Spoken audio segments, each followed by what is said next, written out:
Happy New Month, beautiful people. Welcome to the month of March. In the words of my little boy, he just said this morning that it seems like this year is running by so fast, and I can't but agree with him. Like, when again was it we said Happy New Year? And here we are in the month of March. Anyway, this month of March, may good things happen for you. May you experience the peace, the love, the joy, and the provision of God in every area of your life. Amen.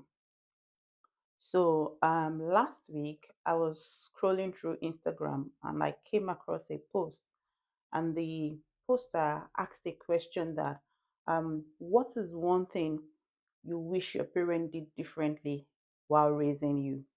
What is one thing you wish your parent did differently while raising you?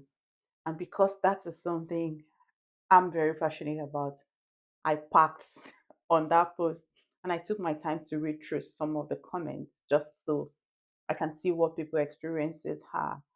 A lot of the comments were actually kind of heartbreaking, but um, I'm of the opinion that no matter how our parents raise us, there is always something we can learn from how they have raised us, which also gives room for us to be able to do better. Because while we sit there and say, no, I'm not going to raise my children the way my parents raised me, it is not just by saying it. Our experiences is who we are. And so, because we have unconsciously imbibed some of these things, even though we are saying it with our mouths that we don't want to do some of these things that they have done, we will then end up actually in the same spot as our parents. But of all of those comments, I think one of the ones that I actually find very painful or that breaks my heart is how some parents use their words on their children. And that's where I'm good. That's exactly what I want to talk about in this video. The power of words, how you speak to your child, the things you say to your child, it really matters. Even you as a viewer, myself inclusive, I'm sure you can remember some words that your parents have said to you maybe over 20, 10, 15 years ago. There are some words that you can just never forget. And for children, more importantly, the things you say to them begins to form a perception of who they are.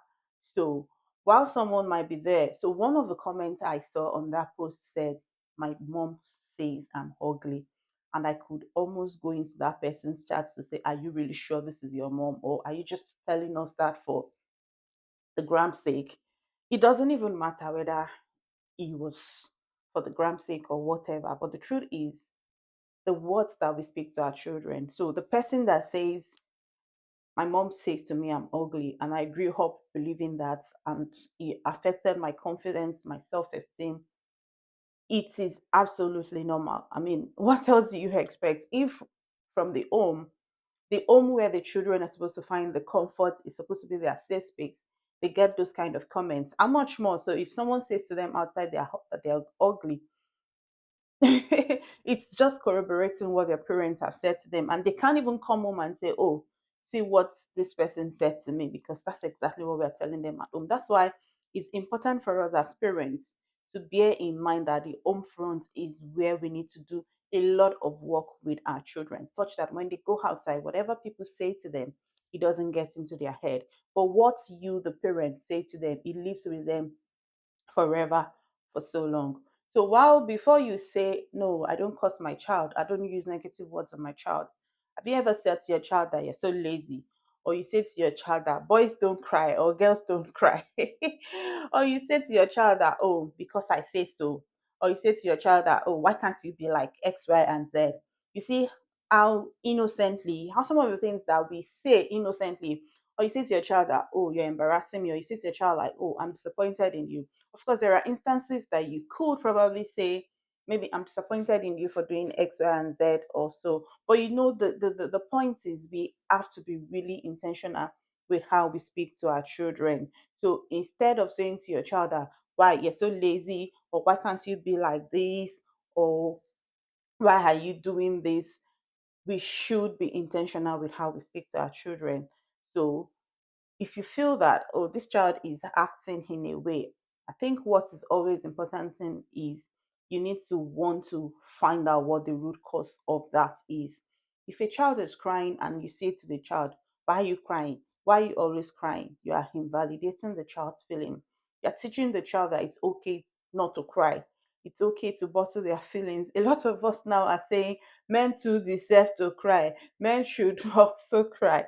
But I mean, back in the days, everybody says the boy child should be the strong one.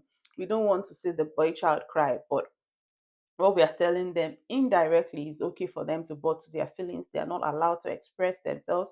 They're not allowed to show that they also have their down moments and all of that. And that's how we see boys growing up into men that seem to just bottle up a lot.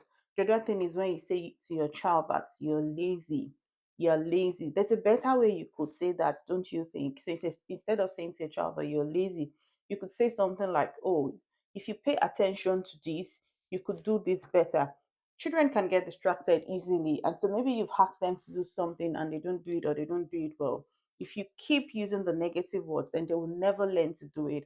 But if you keep reinforcing the ones that they are doing well, and oh, okay, you wash this plate. Oh, you need to, it's not well clean, but this is how you do it.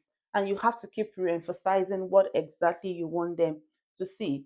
That is how you help them. That's how you boost their self-confidence. It's important for us as parents to also leave room for allowance for mistakes in for our children. There's no one who doesn't make mistake. Even as an adult, you make mistake all the time, and the world does not come down. So let's leave room for our children to make mistakes. When they make mistakes, your words will also still help them. So that next time when they want to make such mistake, they'll remember.